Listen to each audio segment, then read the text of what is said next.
and every single one the wine just like mysteriously spilled again.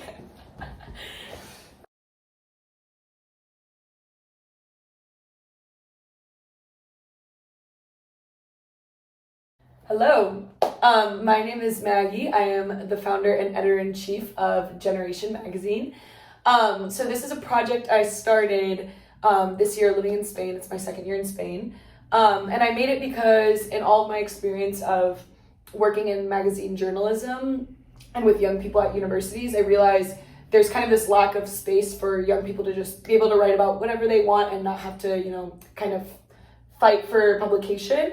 So I wanted to create that space. I wanted it to be bilingual. I wanted it to be bicultural. So that's why Jane is with me here today. We're going to be talking about freedom, which is the topic of this month's edition. So it's meant to just be a conversation. As you can see, we're set up all casually and nice in my apartment in Tenerife, in Canarias. Okay, so Jane, if you want to introduce yourself. Hi, I'm Jane. I'm super excited to be here with Maggie. I was really interested in this project. I wrote something for it in the December issue, which was focused on tradition. And I think it's a really cool platform for anyone to share their thoughts. And again, I like the bilingual component, the bicultural component. I also just really enjoy having conversations with Maggie, as it turns out. Who would have thought? Yeah.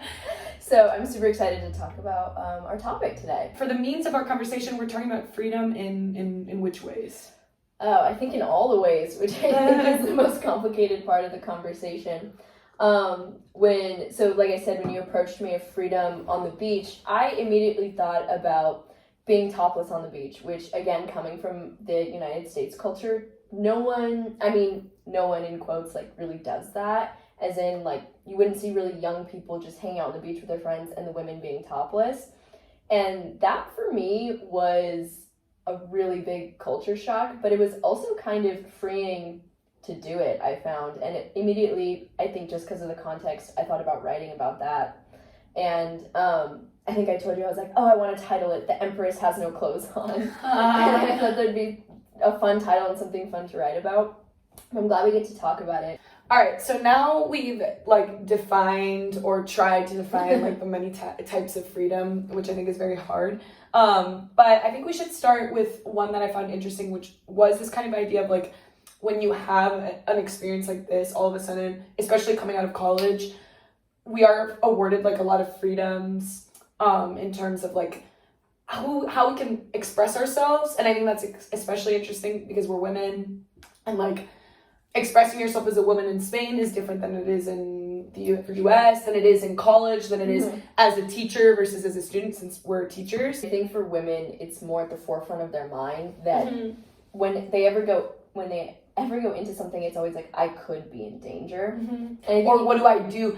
I think that's so probably a lot of the women who are listening to this and stuff have experienced that of you're always kind of tense and aware of your body. The awareness, for sure. And that's exhausting. And I don't know if this has ever happened to you, but it always used to happen to me where I would notice something about my surroundings that the men around wouldn't have noticed. And I'm like, oh, did you see that guy? Did you see this? And they're like, no, I don't know who you're talking about. Just the complete lack of awareness, because they don't have to have awareness about what's going on around them kind of at all times. Well, and it's interesting because I think kind of what happened with second wave feminism too is, just because we gave women economic opportunities, that meant that they had freedom to do everything, and we still didn't unpack as a society how women were being restricted in other ways.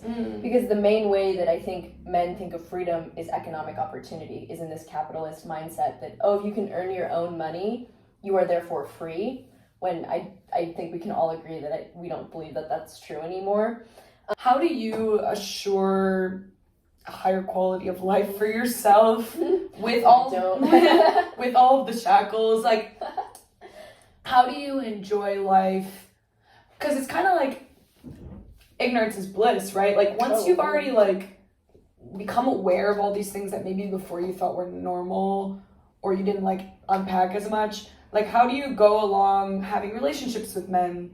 Romantic relationships with men, or friendships even, or how do you move around in space knowing those certain things? So I All of think that.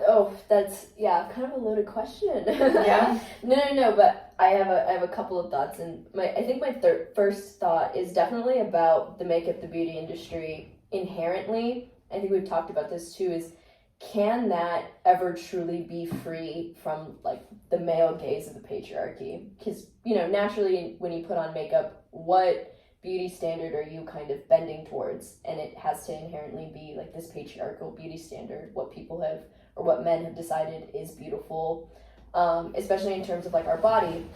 Men have kind of decided for us in a weird way what they like, what is beautiful, what attributes of the female body they like to be big, what attributes they like to be small.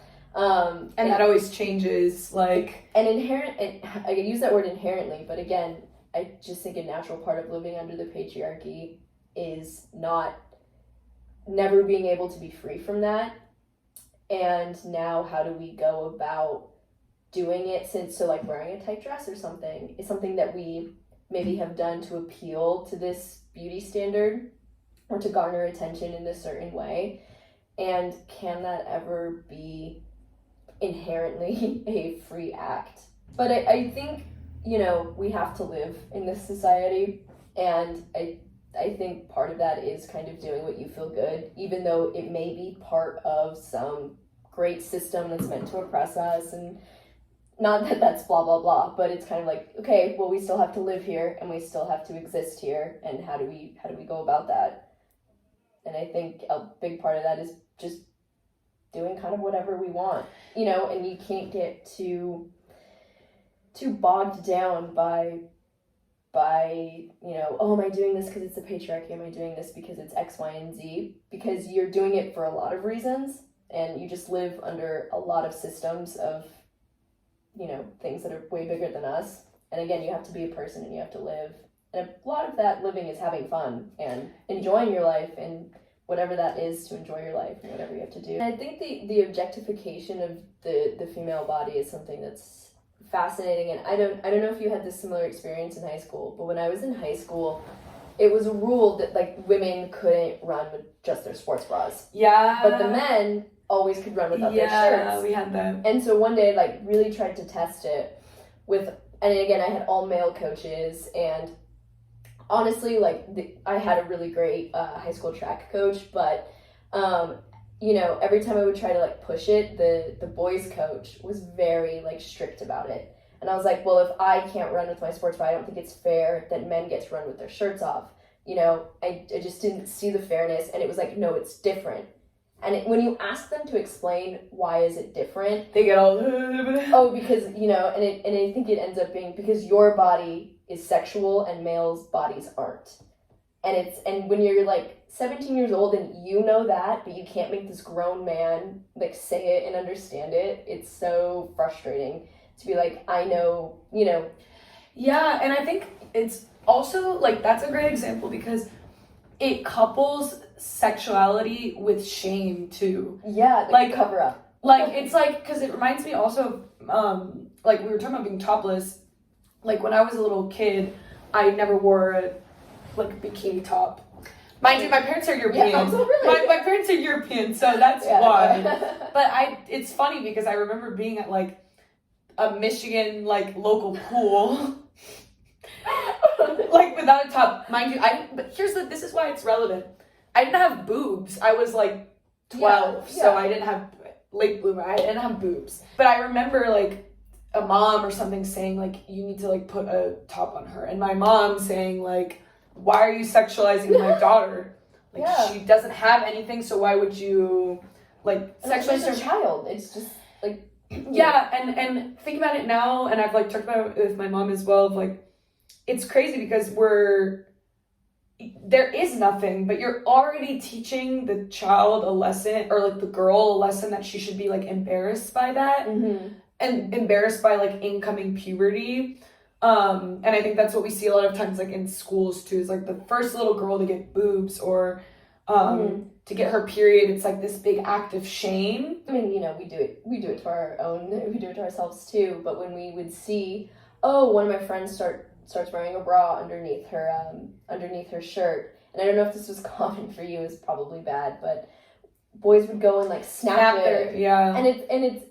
and women just kind of, oh, ha ha ha ha ha. I don't know a single woman who went and told someone about it, who went and tried to like receive like, you know, a course of action. It was just kind of like, oh, the boys are like snapping my bra. And it's kind of, that's a little concerning that that's the attention that we at so young find gratifying, to be almost made fun of for our bodies. Yeah. You know, maybe. Yeah, and that like people have access to your body, that they can touch your body without recourse. Like, they're allowed to. Yeah. My school, we didn't, the bra thing, yeah, I do remember, but we had Slap Ass Friday. Oh, no. Everyone had Slap Ass Friday. That Really? was an intercultural exchange. Really? Yeah, we had Slap Ass Friday. It was just, and I mean, I don't know how it was at your school, but it was just on Fridays. You had to be careful because someone would smack your butt. And is that what it was? This is so funny that you mentioned Slap Ass Friday, because we... So funny that you mentioned Slap. I love that you brought this up. No, because it's something that I think when I was really young, I was in 6th grade, I didn't really understand it. And again, it was just like, oh, the boys are, you know. I think I was sad because no one slapped my ass. I genuinely think, again, late bloomer. How complex that like, is. no one, yeah. Like, because I think you're taught, if you're not sexualized, like, you're not woman enough. To a certain degree, it made me feel powerful to be able to, like, control, like, silly men. It sounds like... I completely agree. It sounds crazy, but I think, like, I got a little bit of a rush. It sounds crazy. I don't But I got a rush out of knowing I got you, and you're so simple that I got you through literally, like, a dress that I'm wearing. But again, anything to get it back. You get that power... But is it actually power? Yeah. Right? Like, that's, and I think that's, like, kind of the core thing of what we were talking about, of, like, is it really freedom? Are we really putting on makeup because we like to? Is it really power? Because I think a lot of times, like, we think, like, oh, we're actually, we've talked about this, like, what we're saying, like, we're controlling men because, like, you're flirting with a man and it's so easy to see, like, it's so easy to, like, literally change even the way your eyes look, and you know you're going to get a certain response. But at the end of the day, is that actually true power? I don't think it is. I think it's, like, the superficial, very, very delicate power. Well, again, the critiques that came out of third wave feminism was that it kind of encouraged women to be very sexual, and with the introduction of the birth control pill, oh, women can now have sex all the time with no consequences, which I, of course, think women can do whatever they want with their bodies. But I think an issue was we were kind of perpetuating this idea to very young women that, oh, well, that's what freedom is. You know, freedom is just actually having sex all the time. And I think that's so harmful to young girls to say that, because that, of course, that's what the patriarchy would want women to think, that that's what freedom is. When I think we do know it's a lot deeper than that, and, you know, more than the freedom to choose who you have sex with, but also just choose what's right for you. And this whole idea of, like, it's cool to have, you know, like, sex with men and it not mean anything, and that's totally fine, but I think also there is some inherent, like, psychological things that happen when you have sex. If you're a feminist, like, you should be like... You're a slut. Yeah. That's exactly what they would want to turn us into. Right, yeah. That whole podcast was, like, originally celebrating, like, that women too could, like, have sex and not mean anything, or, like, talk about sex in this, like, really graphic way that men do. But it very quickly turned into, like, again, like, I remember in one of the podcasts she said something like, like, we should be having sex like men do, like, just think you're a whole. Yeah, and as, like, a positive thing, like, as in, like, that's what makes you, like, women's problem is that we're too emotional when having sex, and we should just be able to enjoy the physical part of it, and, like, that's... But I think that's almost inherently anti who we are. Exactly. And I think that's the whole thing, right? The thing that I found so frustrating about the Call Her Daddy podcast is I felt like it was pushing this pedagogy that in order for women to be free, we have to be like men. Exactly. And that's what women leaders do that too, where they like, kind of come in with, like, this very, like, hard line thing, because that's what men do. And I think the thing that makes women so special is that we aren't that way. We're, like, nurturing in some ways. We're very, like, organized and team-oriented. And the things that make men, just because the things that make men dominant doesn't necessarily make them good.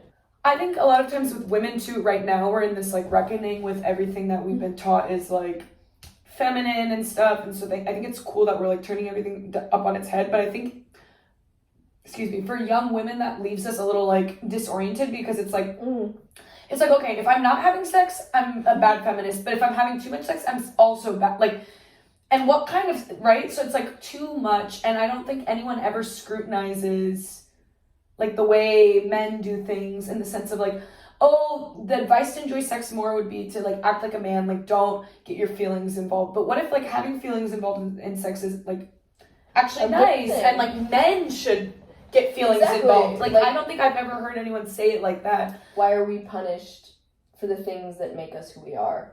Exactly. You know? And like we don't have to become men to be free. What we're trying to say is that intention and what a woman like and what naturally feels good to you is the right thing. Then like there is no right thing, but I think the problem is getting to knowing what that right thing is. Now I feel a lot more like in tune of like what feels right and what doesn't. But every now and then, you know, you have that like moment where you're like, I'm doing something, you kind of like see yourself from outside doing something, and you're like, am I doing it because it's natural or because like some sort of really subconscious thing? And I think we tend to view that as a bad thing, like, oh, I shouldn't be that person. And I don't necessarily know if that's bad. I don't think women are bad because we want to inherently like nurture something. And I do think there has to be boundaries with it, you know, trying to fix men or trying to... What I was going to say is that we've talked about this, like, the person screwing up is almost always the man. Like... Yeah. And I've thought about this before where I'm like, I feel like women are so good, we don't, like... Wow, this is... turns out it's like the feminazi. I know, oh my god. Andrew Tate's gonna like... God, like, women are so good, and I don't know many women who have, like, cheated on their significant other or done something really bad. Yeah. And if they do it, usually it's like, I'm gonna take responsibility and, like... Interesting, yeah. And I have even noticed in my own behavior that I, like, take way more precautions than, like, a male romantic partner would. And maybe that says something about the type of partners I'm getting. Or it's just... Like, I kind of said to myself a few weeks ago, I was like, why do we never screw up?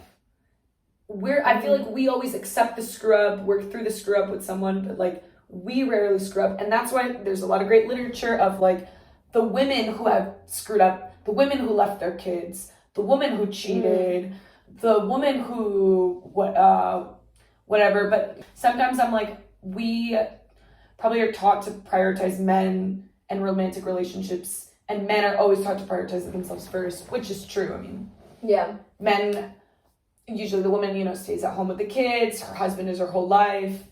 I think we've been talking, obviously, a lot about feminism, and I think it's interesting as two women, our conversations about freedom almost have to center around feminism. I think that's just where we naturally are destined to go. And I do think it's interesting, the whole topless on the beach conversation, and again, when going back to what we were talking initially when you approached me about talking about freedom, that's the first thing I thought about. It's like, oh, that was such a freedom to be like topless on a beach. And I do think a lot about like the creation story. And again, I grew up in like the Catholic religion, and we're taught, right, that like Eve ate the apple, and then that's why, you know, as soon as she ate the apple, they were aware of their nudity and they had to like cover themselves. I think it's interesting that it's a woman's kind of like fault that she takes in this like embarrassment that happened in humanity, and a woman is the reason like we can't live in Eden and we have to feel embarrassed about ourselves. I think that's kind of an interesting creation story, and you know, being Catholic, kind of having to unpack that. And something that I was thinking about writing about is when you're topless on the beach, or when I think women do anything inherently sexual, we cast it as some sort of evil act. But it's not inherently sexual either. Right. Just having, like, your boobs out doesn't mean it's sexual. Like, and in our society is kind of cast it that way. But I wanted to say, like, I do feel like we have to live in a society or create a society where, you know, you can eat your apple and live in Eden too. You know what I mean? Yeah, I was thinking about, I see the topless thing and then the like no bra conversation as both like interesting, excuse me, because both are decisions that you make that make you feel more comfortable, or at least when I do them, it's to make myself feel more comfortable. Yeah. Although I know that when I don't wear a bra, my boobs are more visible. So maybe people are gonna look at them more, or it's gonna have a certain message. Did anyone ever say to you in high school, like, "Oh, I can see your headlights"? Yeah. Or, like those. Or even just I can see your nipples. Yeah. Yeah. And just like so, like women being forced to confront their body in such an awkward way. Yeah. Or even going topless on the beach, like if like I don't know, I find it's nice. It's nice to be free and like in that sense and like feel free that way. But it is true that like the first few times you do it, you notice people are looking at you, and maybe that walk you do from your towel to the shower to the water, you feel self-conscious, which I think is natural if you're not used to it. But then I think about it, I'm like, how do we learn to do things like that and learn to like feel confident about it? Because maybe again the topless thing, it's like maybe it's like a double-edged sword. You again, and this is kind of coming back to what we were talking about, the tight dresses and stuff, like you want to do something, but you know that it's gonna get you more attention. Unfortunately, like that's not fair, and it's not fair that we can't just live in a society that you can do that and not have attention. So my question to you is the only way to get to a society that would be completely normal, like exposure therapy, is that the way to get to it? Or is that not fair, because that still means that we have to, like, we, the women, are doing the effort? Do you see what I'm saying? Ooh, yeah, again, really loaded question, but I feel like in my professional, my very limited professional experience, I would say, I don't think I've ever sacrificed looking pretty for looking professional. And I think that's something maybe I've cognitively been very, very aware about.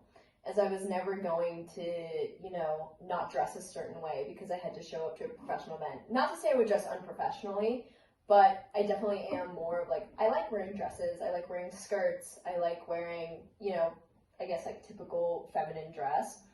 And I think in my head, maybe I've just accepted that if people are going to reject that, then that's not people I really want to be with, or that's not people that really I want to work with, maybe. And even though women, started wearing makeup to appeal to this more like Eurocentric beauty standards or patriarchal beauty standards, I do think it has become something else entirely now. And a lot of times men don't even understand like what it is. They're like, well, why do you put, a bunch of gems on your eyes? Like men don't like that. And women often say like, I don't give a fuck what you like. Yeah. This is what I like. So I do think it's very, and I do think this happens with most oppressed groups, is they take something that has been, used to kind of restrict them, and they make it their own.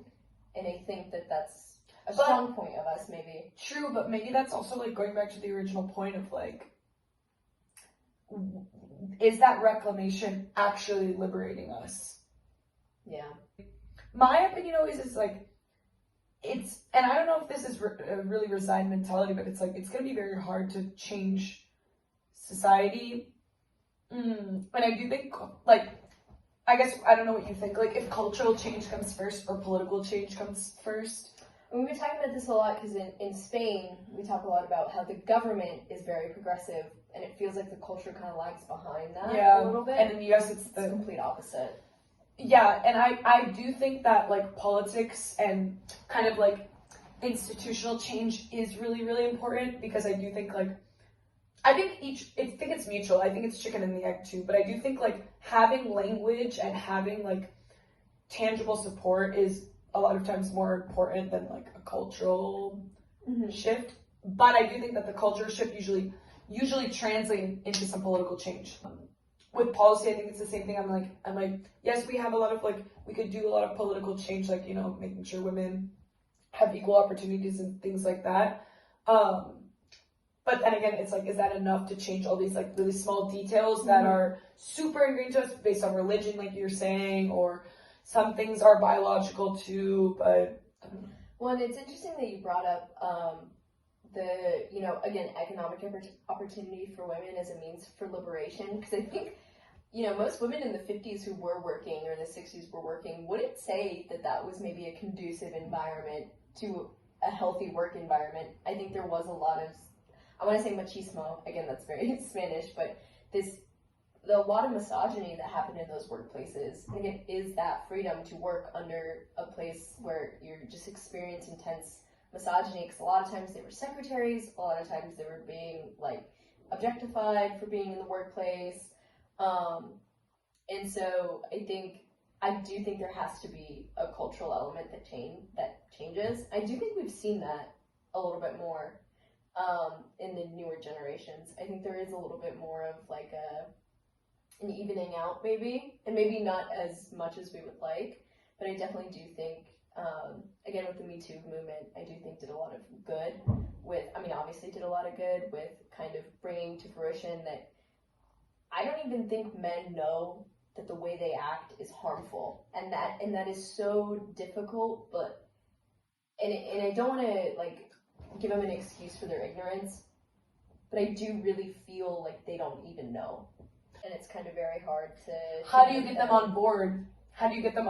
Yeah, and it's difficult. And as two people who, I think would identify as, we are into men, we like men, we date men, it's very difficult to kind of, balance those two of, you need to be doing a lot of work, but I also... I don't know how to explain it. We want men to do the things for us that I don't know if they necessarily have the tools to do. Yeah. We expect a lot from them, and I think we should. I think we should expect more, but it's also very difficult to explain that. Yeah, and I think there's a lot of, it's like what we were talking about earlier, there's a lot of pressure that we put on ourselves to, change things, when at the end of the day, if what you said at the start, which is funny, it's true, that we should just, sometimes you just want to enjoy life. You don't want to think about all these things. It's really hard to grapple that with the more long-term change you're trying to do or the type of person you're trying to be. But and build yourself around these ideals that you have, which are very difficult to have a continuous response to, I guess. Yeah. It's difficult. As it turns out, freedom is a very difficult thing to grapple with. Yeah. Hello, everyone. So that was my conversation with Jane for Generation Magazine. We covered a lot of dense, intense topics, so we're going to end it there. But we encourage you guys to participate in the conversation in the comment section, and you can always send us an email. Our email is found on the website. And thanks again to Jane for talking with me, and I hope this was an interesting audio-visual podcast. Thanks, everyone.